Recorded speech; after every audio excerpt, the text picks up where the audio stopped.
It's Sonic the Hedgehog's 2021 annual. After being skipped over last year for reasons, we've got the entire crew of IDW, including a few guests, going at it hard and strong to deliver some fun and exciting stories. So join me as I read them for the first time, won't you? I love this cover. It is so adorable. Like, seriously, it's so charming. And honestly, we haven't had a lot of things that really reinforce the adorable relationship between Cream and Blaze, but giving her a seashell bracelet or maybe even a necklace, that's adorable. Alright, the first story is titled Guardian, written by Ian Flynn, the main man, art by the incredible Adam Bryce Thomas, so you know it's gonna be good. And colors by Joanne Lafente? Ooh, I'm so sorry I butchered your name. Alright, we pick up on Blaze's world, a character who very much does not get a lot of shine in the games and only ever really shines in extra media. We have Blaze aboard the Sea Fox getting closer and closer to a nearby pirate ship.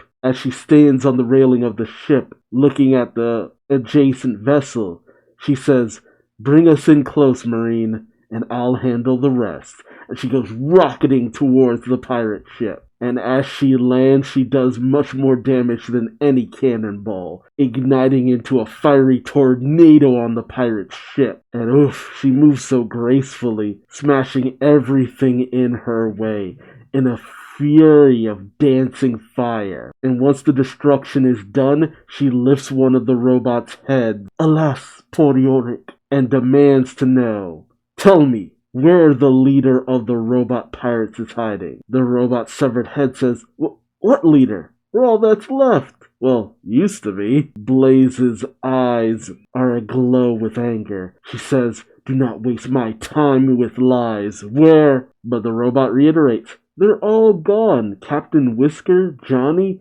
even Min and Mum. The fleet's gone." "You've won, Princess." And a startling realization shines across Blaze's eyes. Marine pulls the Sea Fox up next to the pirate ship and shouts, "Ahoy! Did you need a hand? Did you win, Blaze?" And later, as Blaze returns to her kingdom that we can barely make out because Sega's very fickle about how they want it depicted, it is awash in the light of dusk. Marine at the helm says to Blaze, "I don't know what you're so upset about. We've been hunting pirates for forever. Now we can finally have a vacation." Blaze sighs and dismisses this, saying, "No, we must be ever vigilant." But Marine is perplexed by this, saying, "We won. Everything's fair dinkum now. And you of all people have earned some time off." But Blaze has a melancholic look in her eyes. She says, "Marine, I am the Imperial Princess of an empire and guardian of the Soul Emerald. Either of those duties alone carries tremendous responsibility, and I have both." Marine is obviously frustrated. She says, "It doesn't mean you can't relax. If you won't listen to me, who can convince you?" Blaze stares blankly at the sea, at her kingdom. Oh, wow. Oh, man, that image is beautiful. And a little intimidating, too. We pick up on Sonic's world, on Angel Island in the Lava Reef Zone. And as Knuckles exits one of the caverns, he sees Blaze standing on, I think, lava? Just walking across it with this beautiful and sinister look on her face. It's really kind of wild. Blaze addresses Knuckles, saying, "Excuse me, Knuckles. May I have a moment of your time?" Knuckles says, "I saw a strange pillar of flames out this way. I take it that was you?" Blaze states, "Yes. The Soul Emeralds allowed me to cross over to your world. They are not subtle in their use." Knuckles tries to cut to the chase and says, "Right, what do you want?" Blaze averts her gaze, stating, "We are not well acquainted, and I am loath to place my burdens at someone else's feet. But Sonic helped me realize it's okay to trust and seek help from others. So I was hoping to get your opinion, one guardian to another." Knuckles has an almost startled look on his face, but then he turns back towards the cavern and addresses Blaze, telling her, "Let's walk." As they make their way through the lava reef zone, Blaze addresses Knuckles and says, "I understand you've safeguarded this island all your life. I wanted to ask you, is it ever acceptable to step away? Shouldn't you honor your duties at all times?" Knuckles turns back to Blaze and says, "You're a princess, right? You've got such royal duties and such." Blaze chuckles a little bit and says, "Occasionally. My ministers handle the bulk of administration. I mostly review their paperwork. The Empire has been so peaceful and prosperous." She then turns away and says, "I used that time to hunt down the robot pirates that plagued the seas, but they're all defeated. My world is at peace. I should be thankful for that." Knuckles proceeds to move a large stone circular object or whatever, revealing the entrance to a crystalline cavern. He then turns to Blaze and asks, "And the Soul Emerald?" Blaze states, "Kept in a secure case under constant watch, if they aren't on my person." As Knuckles leaps down the crystalline staircase, he says, "Can you hide that case someplace more secure?" Blaze, following Knuckles, says, "Yes, and I suppose I could place heavier guard there as well." Knuckles simply says, "I see. All that, and you still don't want to step away, because if something does go wrong, you won't be there to fix it." Blaze says, "Yes, exactly. I knew you would understand." But Knuckles stops and turns back to Blaze and says, "I do. So trust me when I say, take a vacation." Blaze stops dead in her tracks and says, You're serious?" Knuckles tells her, "The Master Emerald can't leave the island, so I can't hide it anywhere that's more secure. I'm on my own up here, and anytime I do leave for the greater good, I'm always taking a gamble." Knuckles looks towards the top of the crystalline cavern, viewing what might be the stars on the outside, maybe the light from a geode. It's hard to say, but it's very beautiful imagery. You even have Blaze's eyes lighting up from the beautiful view. Knuckles puts a hand on Blaze's shoulder and tells her, "The situation you're in right now, it's a gift. Don't squander." Blaze, with an invigorated light in her eyes, says, "It was nice being around everyone again." Blaze shakes Knuckles' hand and says, "Thank you for your insight. It meant a great deal to me." Knuckles responds, "My pleasure. It's nice to talk to someone who understands responsibility for one." I actually love this. I love this interaction. Blaze has a massive smile on her face as she says, "It's only proper to repay your kindness. Perhaps I could monitor your island for a time, allow you some time off." This takes Knuckles off guard, but he smiles and says, "Oh, no you don't. No working vacation for you. Besides, I don't like to lay my burdens at other people's feet." Blaze understandingly says, "Very well. Then if you'll excuse me, I have preparations to make," and she goes rocketing into the sky. Meanwhile, back on Blaze's world, in the Coral Cave Islands, we see Blaze walking with her koala guards as well as Marine, and they enter the Shrine of the Jeweled Scepter. And as they stand before it, Marine is a little taken off guard, saying, "Phew, crikey, that thing's heavy." Oh, I guess they were escorting it back to the shrine. Guard on the koala says, "Patrol ships will be around the island at all hours. The guard has been tripled, as ordered. No one but you or Captain Marine will be granted access to this chamber." We also see Marine stretching out her back. Blaze addresses Garden and says, "Very good, Garden. As you were." Garden gives a salute saying, "Safe travels, Your Highness." Meanwhile, Marine is sniffling over in the corner, and Blaze notices this and says, "Marine, are you alright?" Marine does her best to choke back tears and says, yeah, I'm really happy you're treating yourself right, but I'm gonna miss you so much." As she hugs Blaze tightly, Blaze is taken off guard and says, "I'll miss you too, although it's not too late to change your mind." Marine stands tall and says, "No can do. You need someone as fearless and competent as me to watch the ship while you're away. And by ship, I mean everything. If any Drongo wants to cause problems, I'll use the power of the Jewel Scepter to call you home." So Marine's in charge. For better or for worse. Marine then gives Blaze another loving hug. Blaze then states, "And then my connection to the Soul Emerald should bring me back. You've become quite reliable, Captain Marine. I'll leave everything to you." Blaze gives Marine a bow And Marine gives Blaze a nice little curtsy. Marine then tells Blaze, "My pleasure, Your Highness. Now get out of here." And Blaze does so in a pillar of flame. She then arrives in Sonic's world in the Floral Forest Village, and Blaze comes happily trotting out, saying, "Day one." Meanwhile, Amy is regaling Sonic with a interesting tale, saying, "And then I hit the tree. Whammo! And the water flooded the park and stopped the fire." She's talking about what happened during Amy and the girls' camping trip. Sonic, however, looks a little bit bored. They're at Cream's house from what I can take, and Cream says, "My goodness, I would like to go camping with you, Miss Amy.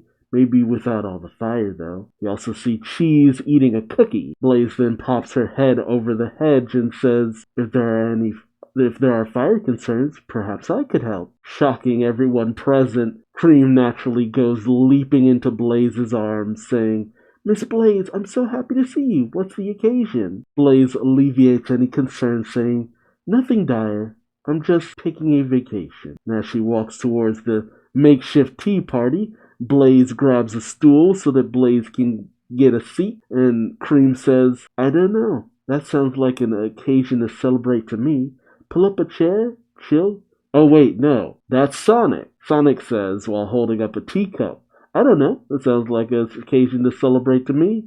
Pull up a chair, chill, and welcome back." Blaze says, "Thank you, everyone. It's good to be back." As we see Vanilla coming in with even more cookies and snacks. That's a nice little story, though. I remember Ian hinting that he was crafted some kind of story like this was going to be coming up soon during one of his podcast episodes. This was nice, and it does address the fact that, Blaze has visited fairly frequently from time to time. She's fairly easily able to travel from her world to Sonic, and unlike Knuckles, she has other people who would guard all the treasures of her world for her. And aside from Captain Whiskers and the pirates, she doesn't really have any out-and-out enemies, so, yeah. Why not? Art was great. Story was very sweet and nice. It was cool to see Blaze talk with Knuckles. All in all, a good time. Moving on. We pick up with Weapons by Daniel Barnes with art by Thomas Rosalind. Oh god. Yep, just butchering these names. And colors by Leonardo Ito. Says this story takes place after Sonic the Hedgehog 36. So after they got back all those parts to repair Omega. We pick up at Tails' workshop, I think, with a whole bunch of Chow outside playing. Tails says,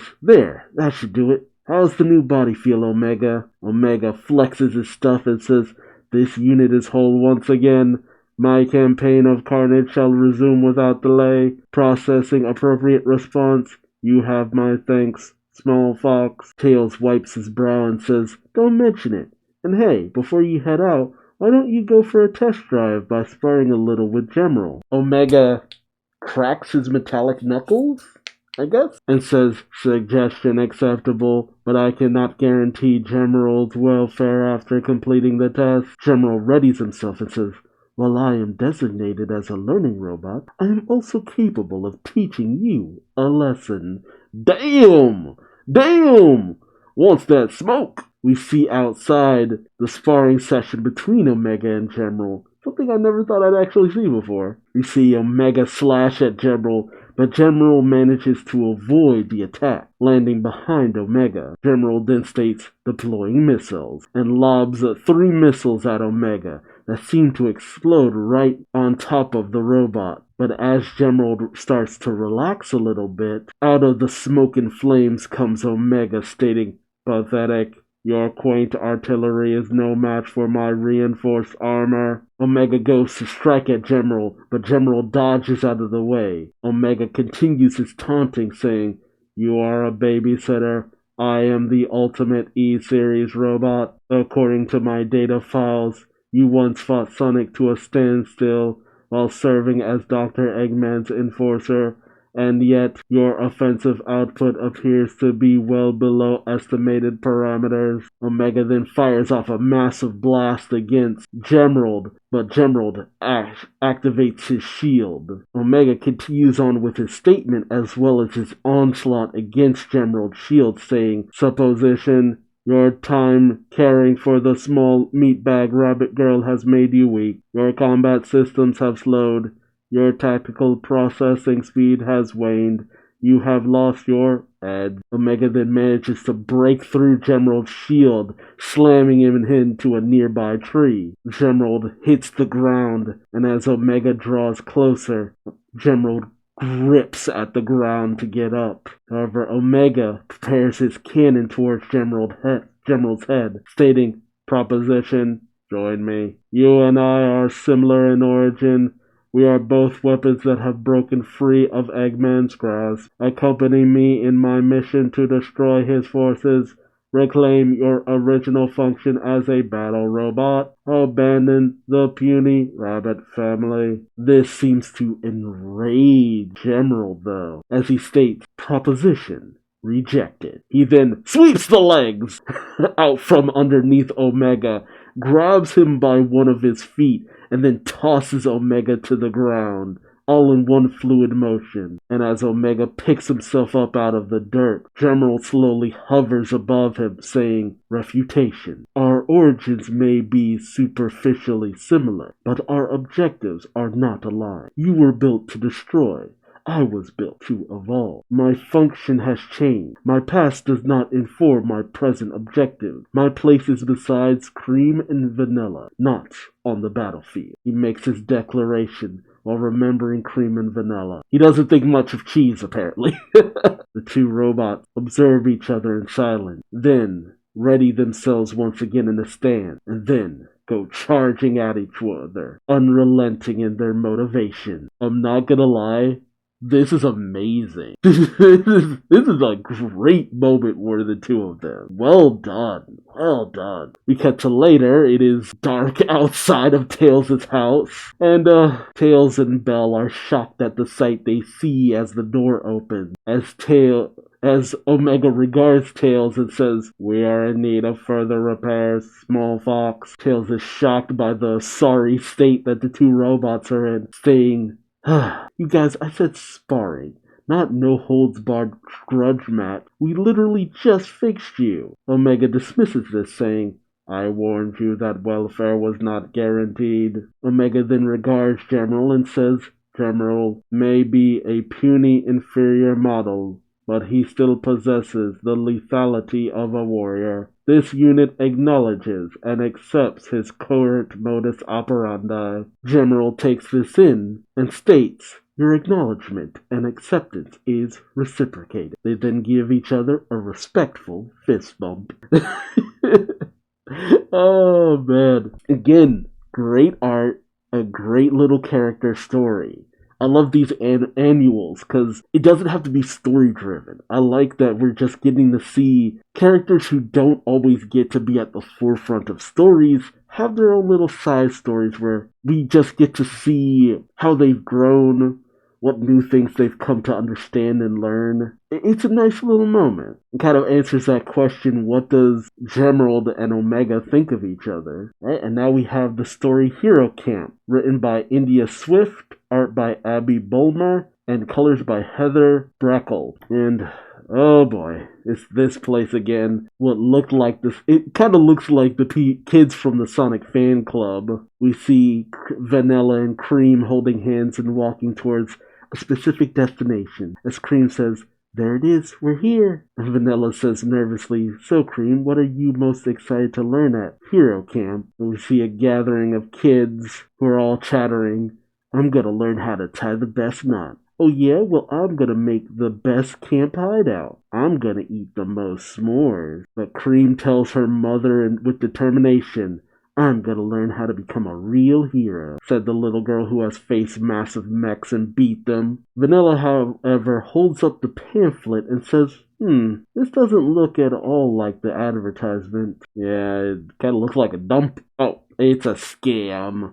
We see Orbot and Cubot inside. As Orbot states to his ally, "The Camp Caper is genius. Those half-baked heroes are sure to have the inside scoop on the restoration." Cubot states, "Oh yeah, look at them. They're just dumb kids. This is gonna be easy." Orbot states, "And just imagine how thankful Dr. Eggman will be when we deliver him Sonic's biggest secrets. Now quick, the disguises. This is some Adventures of Sonic the Hedgehog stuff. We see Orbot and Cubot in their disguises coming bursting out. Cubot regards the kids and says, "How do you do, fellow organic life form?" Oh! Orbot immediately bonks Cubot on the head and says, "This is Counselor Cubert, and I am Orville. You will find none more qualified to teach heroing than us. Why, I certified us myself." Oh my god. This is some Saturday morning cartoon stuff. One of the kids says, "Do you guys know Sonic?" Cubot hides behind his notepad and says, "Do I? The real question is, do you know Sonic?" Orbot jumps in and says, "Because we're about to put your hero knowledge to the test." The kids cheer in excitement. We have the first event, which I think says not tie. Really hard to read what that title says. Regardless, we see the kids all gathered around the campfire with their hands bound behind their back. "Yes, hello, police? Yes, I'd like to report, I don't know how to describe this." Orbot addresses the kids and says, "Every good hero knows how to get out of a tight spot, or in this case, a tight knot." One of the children says, aren't we supposed to be the ones tying the knot?" Cubot tells the kid, "You get to test our impossible double underhand loop-de-loop calibrated to restrain super speed." Oh, Orbot comes in. I couldn't tell what was happening there. Orbot comes in, interrupts him, and says, "Super speed lunking campers having a fun time." Cream, however, has managed to grab a branch and cuts through her bindings, much to the delight of the other children, as Orbot says, "Gasp! Our calibrations!" Cubot says, "But how?" Cream tells them, presenting her little bit of tree bark, and says, "Well, Mr. Sonic once told me how he used his spines to cut through rope, so I just..." Orbot is shocked. "He's immune?" Cubot writes this down. Rope, not a weakness. We cut to the next event, building a hideout. And we see the kids doing some, heavy labor. And as Orbot and Cubot watch the kids build, Cream is giving them a stern look. Orbot says, "Just imagine that you're recreating the famed hideout of the Restoration." Cubot is perplexing. "I always imagine it would have more walls." One of the kids says, "Well, if you if you actually helped us." Orbot states, "How are you supposed to learn to be a hero if Counselor Cubert and I do all the heroing?" Camper Cream, as a member of Sonic's inner circle, what is your accuracy assessment? Cream says, with misgiving in her eyes, "It's missing a few things." Orbot furthers his questions. "I knew it. These kids are holding out on us. What is it? Security systems? Oiling stations? The evil plan vault?" Cubot states, "It's walls, right?" Cream suspiciously says, "More like the mall, the play area, the chili dog stand. Haven't you ever..." But Orbot shouts in exasperation, "Oh, bearings and bolts. Redo. We need to rebuild from the ground up." Cubot then pulls on a very convenient bit of rope, and the entire structure comes crashing down, along with the kids who were previously on it. Next up is S'mores, the title which Orbot questions, "So what's next? Trap making? Apocalypse survival?" Cubot says, "Hey, man, out of the 10 database list scary stories under classic camp activities, who can tell me a story that would scare even a hero?" Orbot adds this with the campers looking a little rough, saying, "Maybe involving some kind of new bandit. Bonus points if you can also give a schematic." One of the kids pulls out some chocolate and marshmallow, saying, "How about we just make some s'mores?" Orbot says the unthinkable, "What's a s'more?" much to the shock of the children. And Cream, the jig is up. She says, "That's it. You don't know how to tie knots, build hideouts, or make s'mores? You're no camp leaders." Cream then orders the children, "Get 'em!" And as the children descend upon the two bots, they scream out, "No!" We then pick up the next day with Vanilla coming and saying, Cream, darling, did you and the others have a good time learning to be heroes? Cream smiles at the other children, sheepishly saying, yes. So I think the main thing we learned was that maybe we already are real heroes. We see inside Orbot and Cubot tied up with the knot they taught the kids, with a s'more left by them, and a note saying love the restoration. Orbot says, we taught them too well, and Cubot states, sniff, I'm so proud. An okay story. This artist, Abby Bulmer, art's not my favorite, but it does the job well, especially for such a simple story. And it was just nice to have Cream headlining something. And if she was going to take down any bot pretty easily, it would be Orbot and Cubot, but I feel like this kind of undermines all the amazing things Cream has done previously, but not to a violent or dangerous extent. We pick up with our next story, Future Growth, with a story by Evan Stanley, but also by Gigi Dutrix. Written by Evan Stanley and by Gigi Dutrix, art by Evan Stanley, and colors by Gigi Dutrix. Okay, so they double-teamed this issue. Interesting. Future Growth. It's harvest time at Restoration HQ. And we see Charmy playing with Shears and Vector desperately trying to stop him. Amy's harvesting corn. Tangle's harvesting the carrot. Espio's handing the veggies off to Jewel, and Silver is dealing with the tomatoes. Oh wait, no. I think I see Belle there also helping out with the carrot. Silver gives the tomatoes a melancholic look. Sonic comes up behind Silver and says, almost done with the tomatoes? Silver is shocked and accidentally squishes one. He then says, yeah, I think this basket's good to go. Amy shouts out, mine too. Silver tastes the basket and zips off, saying, be right back. Amy comes trotting up to Silver and says, by the way, Silver, I'm so glad you could be here for the harvest day. Thanks for coming all this way. Or all this when, I guess. Silver wipes the tomato smushing off his hand and says, yep, that's exactly why I'm here. Oh, he's up to something. We then hear a shout off to the side saying, beware my fury, foul potatoes. Uh-oh. Tangle's gotten bored and she's grabbed all the shovels. She's wielding them with her hands and tail. Amy goes racing off, saying, Tangle, wait! Silver still has a sour look on his face, something that it looks like Espio has noticed, being a ninja and all. Oh god, Tangle is just wreaking havoc on the potatoes, scooping up a storm and sending potatoes everywhere.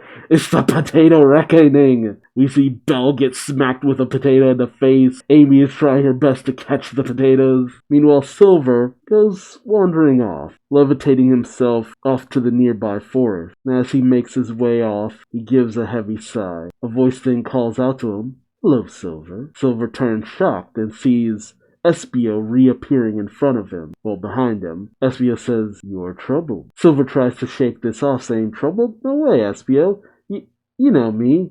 Always on a mission, important future person things to do. Espio's not buying it. He says, you're also bad at lying. Silver can only facepalm and says, I know. Espio states, I don't want to pry, but if you are concealing some sort of danger, I would like to know about it. Silver says apprehensively, it's nothing like that.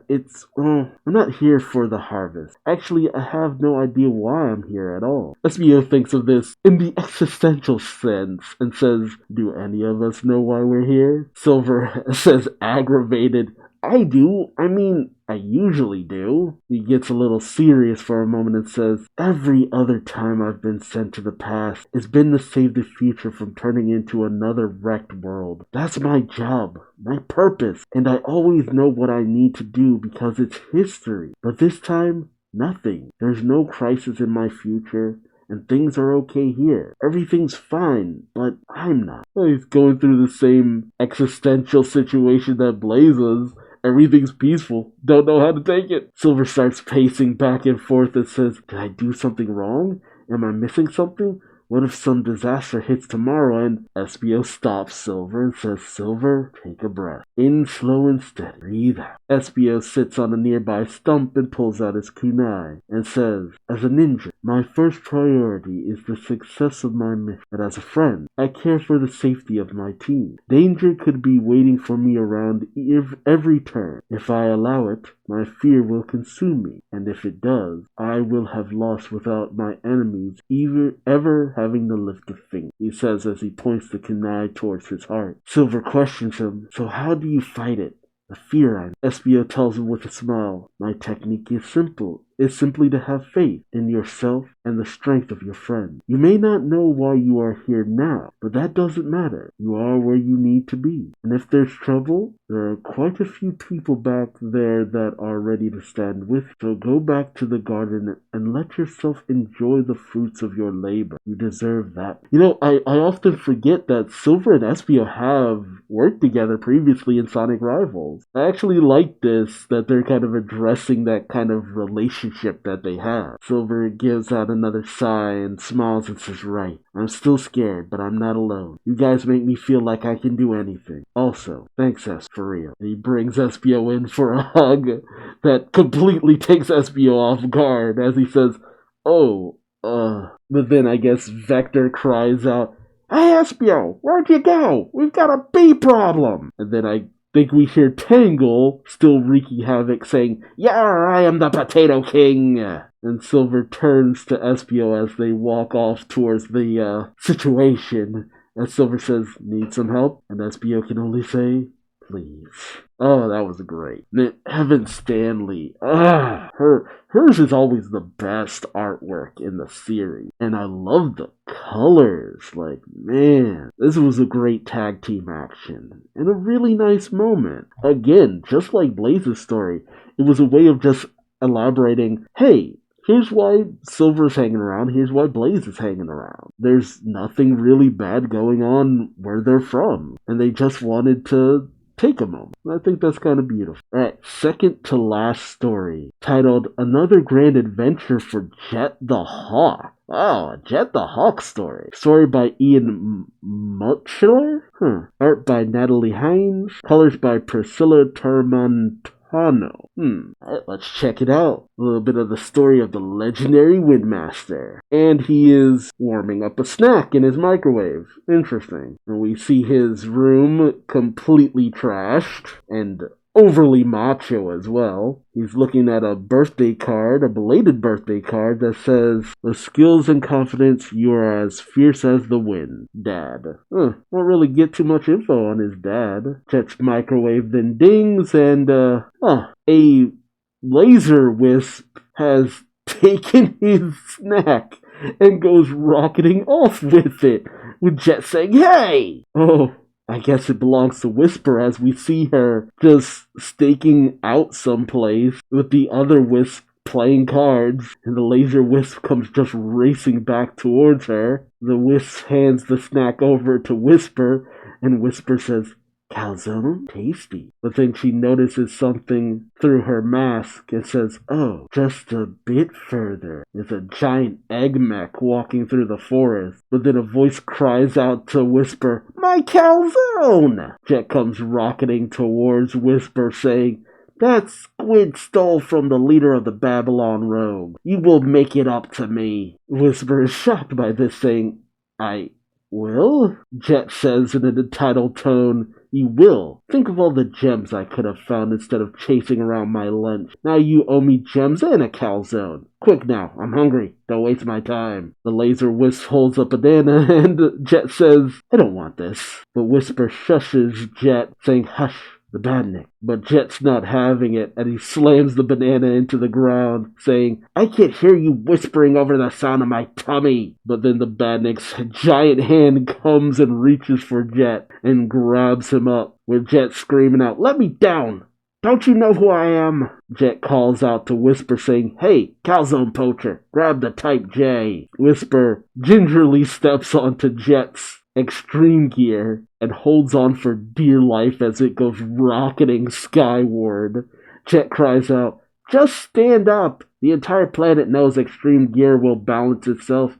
Just pretend you're me and not you and you'll be fine. Whisper desperately tries to get her balance up while the laser Wisp carries her weapon behind her, with Jet still crying out from the badnik's grasp. I personally don't know how hard it is to use extreme gear. I was born incredibly gifted. Whisper says, Stop talking. But Jet does not stop talking. He says, a wise man once told me, with skill and confidence, you are as fierce as the wind. But Whisper just shouts, be quiet! And just fires off a shot at the giant badnik's leg, sending it tumbling towards the ground into a nearby net, much to Jet's surprise and shock. However, Jet is still in the robot's grasp, but as Whisper begins to walk off, he says, wow, with proper training, you would make a great Babylon rogue. Are your afternoons free? Whisper simply dismisses him, saying, I'm busy. But Jet cries out, what? Can you speak up? The laser wisp then tries to hand back the half-eaten calzone, as Jet simply says, you still owe me a fresh one. This was silly. This was a goofy little side story, but I actually kind of appreciate it. Again, a very interesting interaction. I would never have expected a Jet and Whisper side story. The loudest of the loudmouths speaking with the quietest of the quiet. Alright, and this is the last story. This is what I've been looking forward to because it's written by and has art by Aaron Hammerstrom. And it's a story whose concept I had heard about and I thought it was a joke, but when I found out it's real, I'm just like, yo. But yeah, story and art by Aaron Hammerstrom, colors by Valentina Pinto. It's titled A Rough Top. I already love it. We pick up at Spiral Hill Village in the hideout of Rough and Tumble. We hear Rough shouting out, what are you talking about, slant rhymes? I've never heard of that before, but okay. Tumble tries to explain. You know, when our intros only kind of rhyme. That's a slant rhyme. Ruff says, okay, so what's the big deal? Tumble explains, people ain't gonna take us seriously if we can't get our rhymes right, Ruff. Remember how Sonic laughed at us? Ruff dismisses this, saying, that guy laughs at everyone. We'll figure out a better rhyme later. Tumble is adamant, though. No, we gotta get the intro right now. Our rep's at stake, bro! But Ruff dismisses it still, saying, I said we'll get it. At least let me say what the rest of the stinking plan is. But Tumble's all in a mood. I don't even want to hear your plan if it's as dumb as your rhymes are, man. Ruff is insulted, saying, so my plans are dumb now, huh? You try making one then. Tumble says, maybe I will, and maybe I'll do it better without you. Ruff says, fine. You couldn't do better rhyming if you were trying. But Tumble simply gets up from the table and goes to the door, saying, that was a slant rhyme, bro. Ruff is just done, saying, just get out of here. And if I never see your stinking face again, it'll be too soon. We pick up at night at the Mineral Museum, Jules' place, with a new exhibit, one of the 7 legendary Chaos Emeralds that was just discovered. Because that's not inviting danger. We see both Ruff and Tumble both individually breaking into the place. Tumble is being helped onto the balcony by someone as he says, this heist will be huge, while Ruff is over at the skylight saying, you've got the right stuff. Tumble breaks in the door and says it won't be a fumble. And an unknown tail lowers Ruff towards the emerald, saying, we'll take a new angle. And as they both reach the emerald, they both say, it's emerald snatching time for... But they both pause. Tumble sees Ruff and Tangle, and he says, Ruff and Rouge and Tumble? While Ruff says Ruff and Tangle? I'm so curious how this happened. Rouge teaming up with Tumble is one thing because he's a meathead and she might have needed some extra muscle, but with Tangle and Ruff, it's just like, was this a preventative measure? They both scream out at each other, what are you doing here? And then they point to their former partner saying, what's she doing here? Tangle lands next to Ruff and says, what do you mean, partner? Aren't these the ruffians you said we had to protect the Chaos Emerald from by taking it ourselves? Wow. Wow. I don't even know what to say about that. Ruff has this apprehensive look on his face and says, of course, I did say that. Rouge seems to come to a bit of a realization and says, they must have followed us here to try to stop us from taking the emerald. Tumble says, what? For real? Tumble goes rocketing in on his former partner, saying, well, I'm not gonna let him. And Tangle pushes Ruff right into the fray, saying, "Come on, partner, get in there." Meanwhile, Rouge and Tangle chat a bit. Rouge says, "I'll admit, yours isn't a face I expected to see at a jewel heist." Tangle says, "Oh, just doing some babysitting." But then she whispers to Rouge, "Psst, you're undercover too, right?" Rouge simply says, "Something like that." As Tangle questions, "How'd that guy get you on board for something like this?" Rouge explains, "Well, I happened to be in the neighborhood for reasons. He saw me flying by, waved me down, laid out his plan.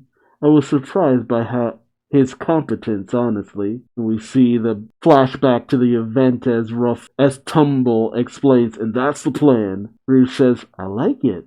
I wanted to find the emerald before Eggman anyway." Tumble then says, "See, it all fits perfectly together." And as Tumble is absolutely pounding Ruff into the pavement, Rouge questions Tangle, "And what about you?" Oop.